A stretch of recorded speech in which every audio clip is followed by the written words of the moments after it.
to another episode of Tawanan, Kwentuhan at Batuhan ng Opinion with us, the Bellas.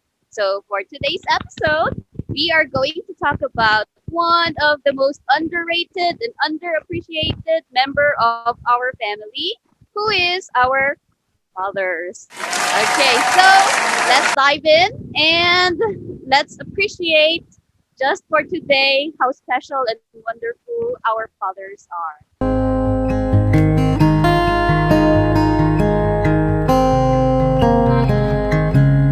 How do you call your father? Daddy. Daddy. Papa. Papa. Daddy. Daddy. Word to describe your father. Handsome. Tough. Oh, friendly. Hardworking. Musical. Hard. Are you a daddy's girl? Yes. No. No. Yes na yes. Definitely yes.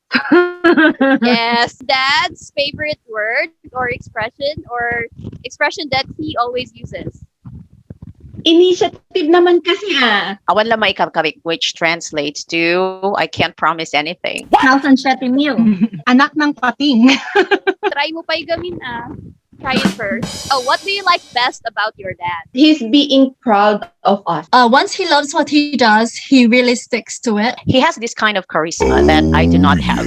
For me, he's being cool. Dad being a smooth conversationalist. The respect that he gets from other people. Why did your mom marry your dad? I think because my dad is handsome. I don't know. He's a good man. Because she kind of liked her really when she saw him. They lived in a pretty tight community before, so love thy neighbor noon. Ako? Dahil nabuntis siya ng tatay ko. No, I don't know the exact reason, but I think, one main reason is because she got pregnant. Yeah, I guess if I look at the pictures, the photos before, my dad was a very charismatic person. Yeah, handsome, good looking. Kaya maybe. And good values, something like that. My mom said she liked my dad because he was so smart. He was so intelligent. Wow. Yeah, he was like valedictorian in their class or something. So yeah.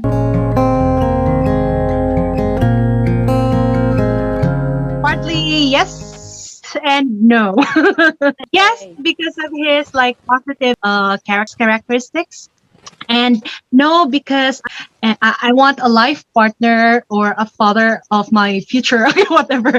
More outspoken, more hands-on, or more involved to his children.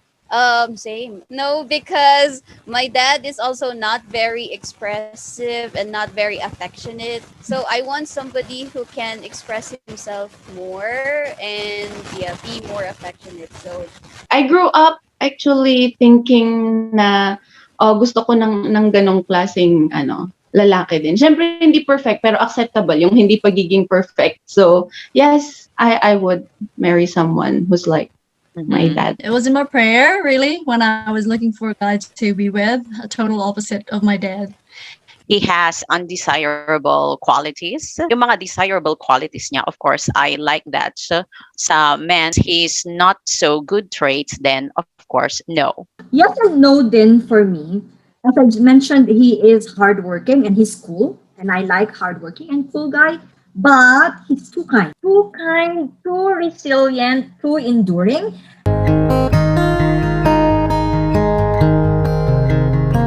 Yes, I think I resemble him. And then second would be his love for movies. And of course, the next one is his love for taking photos. Final one would be his love for music. And magaling din siyang kumanta. So, yeah. Feeling ko pareho na kami dun sa music. Grabe yung pagising mo, what Bee Gees and Beatles songs na sa umaga. I am also functional with when I'm listening to music. So, yon. The love for learning. Wait lang, paano ba ito? Laging issue, di ba? Kunyari, ang taas ng grade niya, kanino nagmana yan? So, laging dapat kay Papa. So, yung desire to learn things, so, feeling ko yun yung na-take after. Always on time.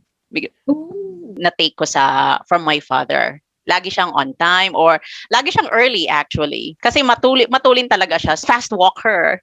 Nakuha ko din sa kanya.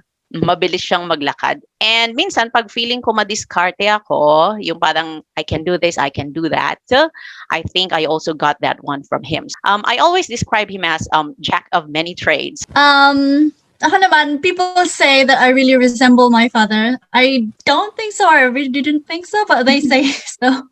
And which also my husband still does say, but I still deny. And another thing, yeah, love for education. That's another thing that I think I got from my dad. Parang conclusion nila, sa tatay nga siguro pag may sa talino daw na, sa tatay na. And then another trait maybe is stick to one siya. Stick to one. Nagustuhan niyang trabaho dun na talaga siya. Which is maybe para ako din. Pagiging mahiyain niya. Which is, ako naman talaga mahiyain ako since, parang ngayon lang ako naging madada. Physically, mata ko, tsaka ilong ko ata sa tatay ko. Sa personality niya, I think nakuha ko yung pagiging sociable niya, tsaka initiative din ba? Pagiging sociable niya, tsaka maybe initiative, practical, yung pagiging practical niya. Sa naman, sa negative character, yung pagiging impatient niya. Basta yun, impatient siya. Kaya ako din, feeling ko sa kanya ko yun nakuha. Opinionated niya na mahirap basagin. Wala akong naman na physically from my dad, maybe except my height. Personality-wise, ang dami kong nakuha from him is yung pagka-open-minded niya. Example is, nung high school ako, my dad is a school principal Hindi ako pumasok sa school niya. Ayoko mabantayan. Actually, no. Tapos siya yung nagsabi sa akin, yan yung padasampay. Kapag ayaw mo doon, you can always come back. The funny thing is, yung dad ko is very strict sa school nila. Pero hindi siya ganun sa bahay. I'm not strict naman pala. So, I mean, I'm not like that kind of person. Hindi ako strict sa family or to myself or to other people. Sociability niya, friendliness, ang dami niyang barkada. Yeah, which is actually a good thing. Children mo na, oh, my dad was like that. Madami siyang friends. So that means he's a good person. Ganon. I hope, na namana ko nga sa kanya yon.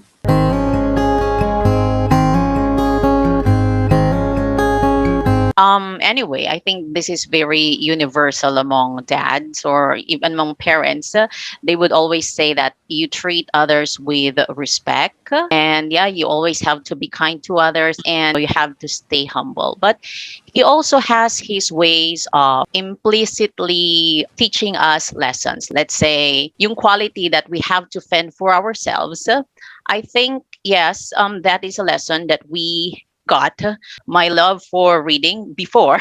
I don't read as much as before. So when we were kids, even if may mga books now we can't afford, but he still buys a lesson pero mga na-value ko because of my father. He has shown us through his actions. So one of the lessons would be him being present whenever during graduations or every graduation. I think he's always there because as you know, he is an OFW. Here, this is one thing I learned from him: never go cheap on things or like your tools. He never bought cheap tools. So also appliances and what else? Electronics, anything that is electronics. And I remember him one time telling me, never let fear hold me back.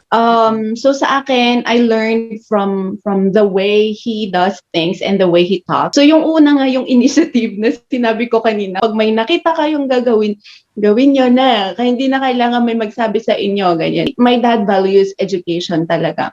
Basta importante, tuition fee bayad. Bahala na yung pagkain nyo, mabubuhay kayo, ganyan. So, it just shows how he values education. The most important lesson I learned from my dad is his being very vocal about valuing education, especially for us, his kids.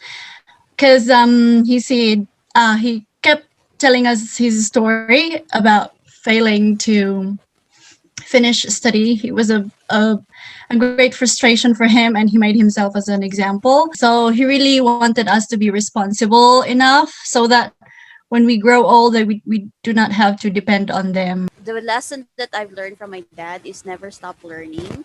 Kasi even after when he had a stroke. Tapos may something partially na damage sa brain niya. Pero even after that, he kept reading newspapers. He kept yung puzzles. Kaya pag uwi ako sa bahay namin, ang pasalubong newspaper. Dapat may Oh crossword yeah. puzzle. And another one is balance. When my dad was working, kasi tos yung nanay ko, OFW, he was the one who actually balanced his career, his family, and yeah, kaya, pero nagawa niya yon. May social life din siya. So that I learned from him na you don't need to focus on one thing and you can. It's possible to balance your life. It's so weird. Is it weird? Sobrang may activity ako in life na lagi kong naaalala yung tatay ko. Because it's so simple. Like when I'm carrying things, I need to carry things from one point to another or yung parang gusto mo nang lahatin kasi isahan lang. But I remember my dad telling me, hindi nga to alam parang mas mabuting maingat na isa-isahin mong madala. It will take time, pero mas magandang isa-isahin para sigurado. Pero seriously, if I carry things, i-assess ko yan Kaya ko ba to? Hala, yung tatay ko sabi. So, i-isa-isahin ko para hindi magkamali. So, it's so weird na lagi kong naalala yun pag ganun yung activity. Anyway, the main lesson I've learned is his love for family. He sacrificed a lot during his teenager years, even so sobra. When I grew older, I realized, wow, that is a healthy kind of family. Because seeing how much your dad loves your mom, you will like, so anak, hindi ko nga nabanggit Feeling ko yun yung isa sa mga trait pa na bakit I want to get married to someone like my dad. Kasi nakita ko kung even with kids, and as I've mentioned, nagkasal sila kasi nabuntis ako. Pero, nabuntis ako. Nabuntis nanay ko. Nabuntis nanay ko. Pero in the end kasi, nakita mo na yung love talaga.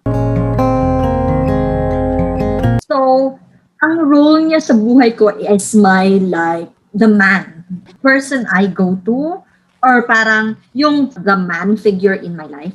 Prinsesa ko, parang hari ko siya. Ganun siguro, na sobra kasing I don't think my dad has ever been angry at me. So ganun, yung sobrang protected ako. The same words na protector, tapos yung backup, tapos yung sabi mo yung knight in shining armor. Ganun siya. Yung isa is like contributor, financial contributor kasi very generous yung tatay ko.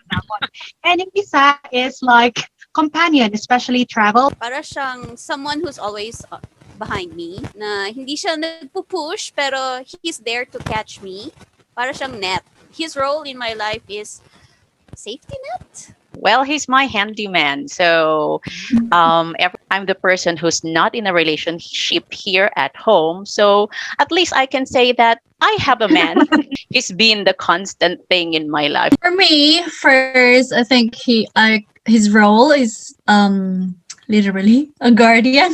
Kasi feeling ko overprotected nga dahil mag-isa lang akong babae. I'm like in between an inspiration and a challenger. Parang ganyan.